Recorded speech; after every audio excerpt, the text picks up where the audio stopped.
So we are on the first day of the crop assessment tour, standing in the soybean field here. Boy, the soybeans have changed dramatically in the last week or so. Some cool nights, a little bit of disease pressure, some dry weather, sudden death syndrome, soybean cyst, nematode. All these things have taken toll and caused some premature leaf drop.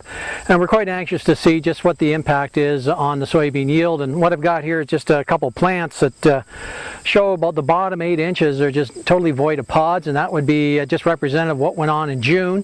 And as you move up the plant, you can see the middle 2/3 of the plant is where a lot of the pods are, and each one of those nodes is just telling you just what the resources were available at the time of node development. And we got a lot of 3 bean pods and 3 pods per node, so we got some pretty good pod development, even though we're missing the bottom 8 inches. So we'll see as the day goes on and as the week goes on just what the impact is of these various stressors on the soybeans, and see what kind of yields we can come up with.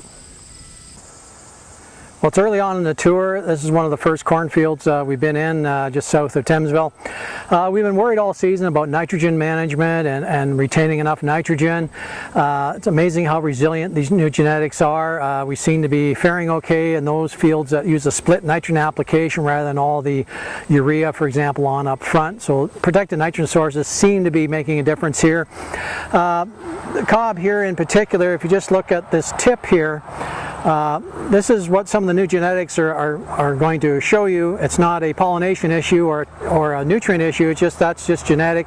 These tips just don't fill, but all in all that's 16 by roughly 32, so 32,000 of those per acre is roughly 182 bushel the acre. So even though the tip doesn't appear to be filled, it's a nice cob of corn, and I would take that yield all things considered right now. But we're early in the tour, and we'll see what else we can find. We haven't been in a lot of the uneven fields yet, and that's what will be intriguing as we get into some of those fields that were very uneven during the early part of the growing season. One of the advantages of being the 6th year, we can kind of look back and see what the history has been. So last year in particular, we were looking at slightly longer cobs, girthier cobs, about the same population, around 31,500.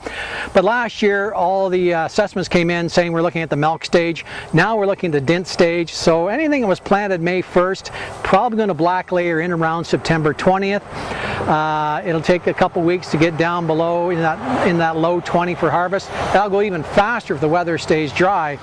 So we suspect that even though our counts will be smaller, we predict that our yields won't be far off so far what we had last year, but that remains to be seen yet.